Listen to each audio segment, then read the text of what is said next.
Alright, what is up guys? Yes, we're using a new microphone, a new audio setup. I'm just testing this out for this video just to see how well it goes. Today is a very interesting video because we're going to talk about one of my favorite consoles of all time. The original PlayStation, the Sony PlayStation, the Nintendo PlayStation, if you know what I'm talking about. But yeah, this console is actually, I have history with it, but not in the way you would think. Alright, let's just get into it. I'm gonna start rambling, but yeah, roll it. Let's get into it.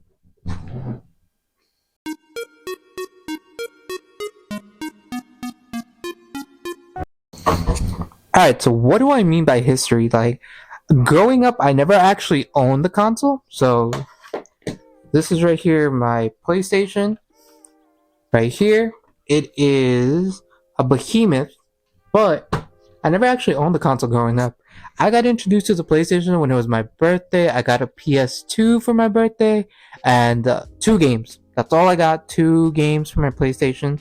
And I used to go to the EB Games. There was a GameStop and an EB Games around me. EB Games was a lot better. And if you walked straight to the counter, on the side of the counter, there was a like a cardboard box, and it had loose games. It had like sleeve games, and most of those games were PlayStation 1 games. Now, I didn't know a difference. This was my first PlayStation console, the PS2. So I got introduced to a bunch of PS1 games like Crash Bandicoot 1, 2, and 3, Tag Team Racing, Wipeout, Ridge Racer, the Need for Speed games. I played the GTA games, Silent Hill, Resident Evil, some shoot 'em ups that were there. But yeah, it had such a vast libraries that at the beginning of my PS2 journey, I was playing a lot of PS1 games because they were cheap. They were like phasing everything out. It was like $2-3 a game. Like every week, I could just get a game because why not, right? But alright, so I'm going to talk to you guys about the games that I have and the console and everything. Let me just mic this up real quick so you guys can hear me more crisp and I can use both my hands. Alright, hopefully that's a lot better. But yeah, this is the console that I ended up getting in like 2013, 2012. Around that time, I got this off of eBay. It came with 2 controllers, memory card, and all the hookups. But where is it? The controller. I could only find this one. I know I have the other one. It is a third-party Mad Catz translucent blue controller. If I could find a picture of it, I'll pop it up here. But yeah, this is the genuine controller that I have. It feels really good to this day. It feels like a controller. It doesn't have any thumbsticks because, you know, this was back before they added thumbsticks. So I have that one. I have the console itself in really good condition. It hasn't fully yellowed.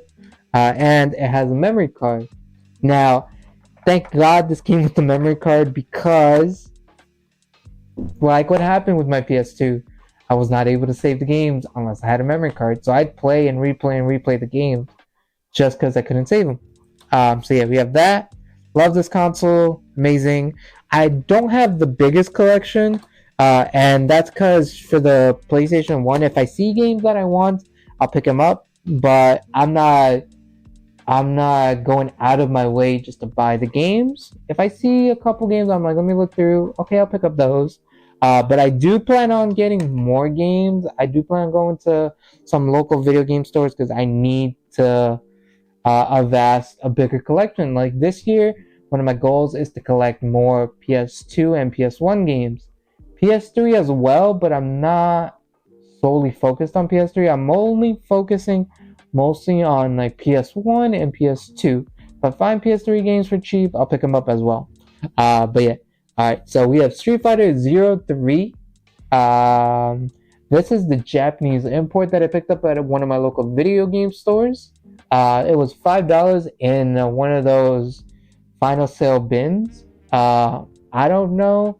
It retails for like 30 online, 30 to 40 bucks, but I paid 5 for it complete. So that's pretty cool. Tony Hawk Pro Skater. This is such a fun game. It's a 2-player game. You can play through all the maps. It has a lot of replayability. The graphics are still pretty decent for the time. They were phenomenal. I remember playing this so much growing up. But yeah, Tony Hawk, Jet Moto, such a fun racing game. Two-player. The levels were interesting. The physics are a bit wonky nowadays, but it's still pretty good for its playability. Oh, Dragon Ball Ultimate Battle 22.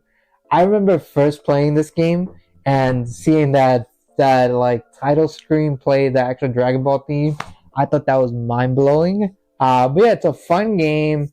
Is it mind blowing for the time? It was a good, really good game. You get power ups. You actually play through the stories.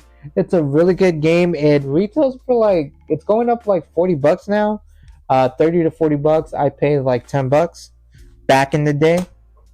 Spec Ops, such a fun game. I started it on the PlayStation. I never finished it, and now I'm replaying it on my PSP. So yeah, it's a game I would recommend you pick up just to play if you like shooters. If you like the SOCOM series, the Metal Gears, you pick that up. It's really cheap. It's like a $5 game. Battle Tanks Global Assault, such a fun two-player game. You're basically a tank and you're trying to destroy all the other tanks, but it's a bit different. You get different power-ups. It's fun. I got this at my local comic book shop with Spec Ops, so I got those two together. Killer Loop is a fun game. It's like Wipeout, but in my opinion, better. The music, the soundtrack, the actual spaceships you drive are better. The levels are a lot more creative. I like this better, in my opinion. So, Killer Loop. I also got that at my local comic book shop. And then we have Gran Turismo 2's Greatest Hits. I picked this up at my old thrift shop that doesn't exist anymore, sadly. It was like $5. I'm like, why not? It is a bit cracked, but like for $5 you can't go wrong. Ridge Racer, a Gran Turismo 2, such a fun game. A lot of cars. You can get the Viper, the Mustangs, the Japanese imports. The music in this is also great. And then the last game that I own is the Williams Arcade's Greatest Hits. The only games that I knew beforehand was Defender, Joust, and Defender 2. Sinistar was new, Bubbletron was new, and then Bubbles was new. I didn't know any of the other games. I just knew Defender, Defender 2, and Joust because of the SNES. But yeah, as you can see, the difference is this one is the long box games. Yes, Sony came out with a handful of games that were long box, and I do plan on getting a couple more because I just think the long box just looks better, and it is complete. So yeah, that is it. I have the console, I have the controller. Still, like I said, don't know where my Mad Catz translucent blue controller is, but if I do find it, I will try to include it at the end of this video. But nowadays, I don't really hook up the console as much as I would like to because of two reasons. You can play it portably, or you can play it on the TV in a simpler way. And I'm not talking about full-on emulation, like getting one of those game boxes and just playing it like that. No. I'm talking about the PlayStation Classic. Now, when this was announced, I wanted it so bad. My brother ended up getting it for me for Christmas, and I was to the moon with it. Such a great console. Was it a success? No, it was missing a lot of games that I personally grew up playing. So, like a couple months after, this company called True Blue came out and started selling these crack packs, which is literally just thumbstick drives, like USB drives. You'd plug into the front, so like so, like that, and you'd turn on the console, and literally your game library would have grown. This is a 64 gig. It's called the Crack Pack.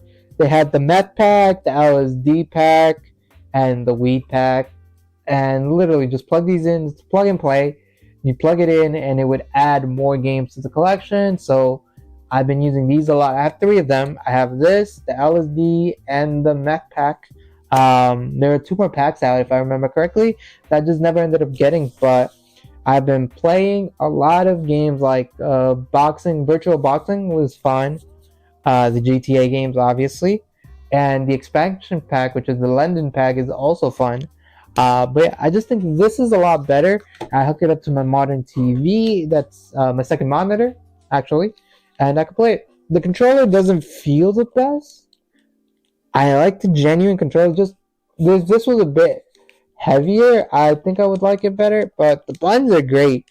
The buttons are one of one, but it's just like the weight of it. This is a bit more lighter. I don't know, it doesn't feel the same, but yeah, that's what I use now. And yes, I do hook up the original one once in a while because I like to hear the startup and all of that. But that is it for me. Let me unplug this. Hopefully, you guys enjoyed this video. If you enjoyed the original PlayStation, not the PS1, there are two different consoles. The PS1 was the slimmer version of this, which I do plan on getting one of these days because it has the TV attachment, which I think is really cool. But did you guys enjoy the PlayStation? What are your favorite games? Do you have any recommendations? I'm always looking out for recommendations for games. If you do, let me know in the comments. I'll catch you guys. Don't forget to follow me on Instagram at Chamba Medias and also on TikTok. Yes, I use TikTok. Retro Life 1997 is my TikTok, and a lot of you from YouTube have been following me. So shout out to y'all. I'll catch you guys. Peace.